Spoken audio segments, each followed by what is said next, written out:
వైఎస్ఆర్ కాంగ్రెస్ పార్టీకి చెందిన ఒక ఎమ్మెల్యేని ప్రలోభ పెట్టడానికి కూటమి పార్టీలు ట్రై చేసినాయి అని ఒక వార్త ఈ మధ్య బయటకు వచ్చింది.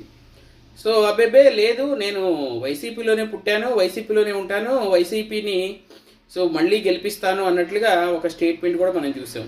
అయితే విశ్వసనీయ వర్గాల సమాచారం ప్రకారం ఏమైందంటే, కొంతవరకు చర్చలు జరిగిన తర్వాత అవి పూర్తిగా ఫలప్రదం కాలేదు.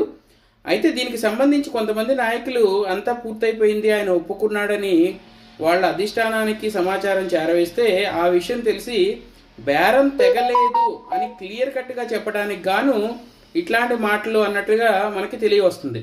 అయితే కొద్ది రోజుల్లో ఇంకొన్ని చర్చలు జరిగిన తర్వాత ఏదైనా నిర్ణయం మార్చుకునే అవకాశం ఉంది. మనం చాలాసార్లు చూసాం కదా, నేను పార్టీ మారను అనేవాళ్ళే కొద్ది రోజుల తర్వాత పార్టీ మారినాక దానికి తగ్గట్టుగా కారణాలు చెప్పడం, ఇవన్నీ మామూలే కదా.